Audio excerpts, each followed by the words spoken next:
Breaking news इस वक्त क्या आपको बता देते हैं, आज होगी चंपावत उपचुनाव की काउंटिंग। सीएम धामी सहित 4 प्रत्याशियों के भाग्य का फैसला। सुबह 8 बजे से शुरू होगी काउंटिंग। मतगणना की सभी तैयारियां पूरी कर ली गई हैं। उपचुनाव के लिए 31 मई को डाले गए थे वोट।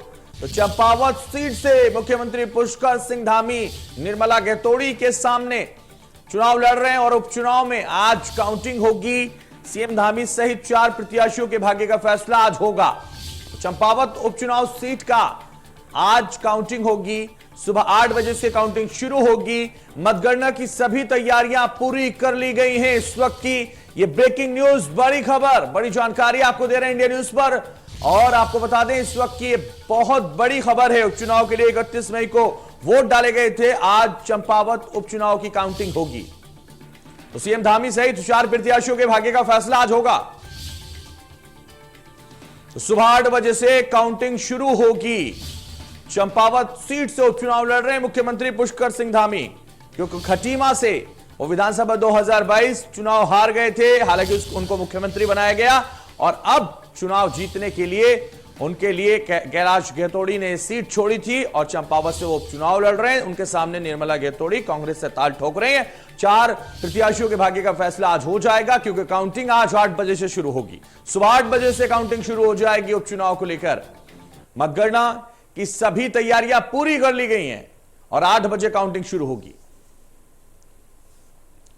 ज्यादा जानकारी के लिए हमारे संवाददाता रोहित सोनी हमारे साथ इस वक्त लाइव जुड़ गए। रोहित, आज उपचुनाव की काउंटिंग है, 8 बजे से काउंटिंग शुरू हो जाएगी और सबसे बड़ी बात यह है कि मुख्यमंत्री खुद चुनाव लड़ रहे हैं, तो इसलिए उनके भाग्य का फैसला आज होगा। उनके सामने कांग्रेस से निर्मला गैतोड़ी हैं, तो 4 लोगों के भाग्य का फैसला आज होना है। हालांकि यह बताया जा रहा है कि लगातार जो अच्छा चुनाव लड़ा है वो पुष्कर सिंह धामी ने ही लड़ा है।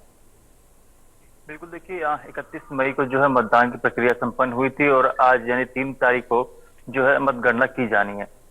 इससे पहले ही देखें तो भाजपा संगठन की ओर से तमाम तैयारियां शुरू में कर ली गई थी, क्योंकि उपचुनाव में जो है अमूमन तौर पर उत्तराखंड का इतिहास उठा के देखें तो खासकर उपचुनाव में जिसकी सरकार रही है या फिर जिसके संगठन उससे जुड़ी जो संगठन है, उस संगठन के ही उपचुनाव जीतने का जो है मौका उनको मिला है। और अमूमन तौर पर ये रहा, तो ऐसे में पहले से स्पष्ट हो गया था कि पुष्कर सिंह धामी ही चुनाव जीतेंगे। लेकिन एक चुनावी जो प्रक्रिया होती है उसको पूरा अमली जामा पहनाना होता है। यही वजह रहा कि शुरुआती दिनों में ही, यानी कह सकते कि जब उपचुनाव का ऐलान हुआ था उसी दौरान जो है पूरी भाजपा संगठन ने चंपावत में डेरा डाल लिया था। सभी वरिष्ठ नेता हो या फिर छोटे से छोटे, बड़े से बड़े नेता, सभी लोग चंपावत विधानसभा सीट पर ही पहुंचे थे और उपचुनाव की शुरू से ही तैयारियां शुरू कर दी थी। तो वहीं जब कांग्रेस की ओर से प्रत्याशी का ऐलान किया गया जो निर्मला गैतोड़ी है, लेकिन निर्मला गैतोड़ी के ऐलान के बाद जिस तरह से जो स्थितियां बनी वह यह रहा कि कोई भी बड़ा नेता यहाँ वहां नहीं पहुंचे चंपावत में, और ना ही कोई ऐसे नेता वहां रुके जो उनके लगातार उनके साथ प्रचार प्रसार अभियान में शामिल हो सके।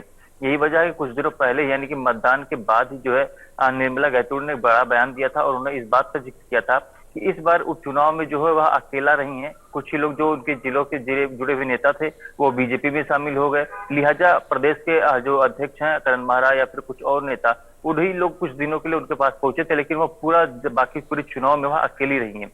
तो इसको लेकर के भी उन्होंने इस बात पर जिक्र किया था कि इससे पहले जो सल्ट उपचुनाव हुआ था, अगर उस तरह से कांग्रेस ने भागीदारी निभाई होती तो शायद कि निर्मला गैतोड़ी चुनाव जीत सकती। यानी कि कह सकते पूरी तरह से कि पहले ही कांग्रेस हो या फिर अन्य दल वह पहले ही हार मान चुके हैं और इस बात का जो है खुद वह बयान भी कर रहे हैं। तो ऐसे में लेकर के बीजेपी संगठन की बात करें तो फिलहाल अब जो उम्मीदें लगाई जा रही, यह लगाया जा रहा है कितने मार्जिन। रोहित 8 बजे से काउंटिंग शुरू हो जाएगी। कब तक ये काउंटिंग चलेगी, कब तक तस्वीर साफ हो जाएगी? देखिए 8 बजे काउंटिंग शुरू होगी और जहां तक अंदाजा लगाया जा रहा है कि 11-12 बजे की स्थिति पूरी तरीके से स्पष्ट हो जाएगी कौन जीत रहा है। लेकिन जीतने पे तो यह लगभग तय हो गया कि मुख्यमंत्री पुष्कर सिंह धामी ही चुनाव जीत रहे हैं, लेकिन कितने वोटों से जीत रहे हैं सबसे ये साफ कर देंगे। ये इंडिया न्यूज पर हम साफ करेंगे और आप हमारे साथ जुड़ेंगे। बहुत शुक्रिया हमारे साथ जुड़ने के लिए।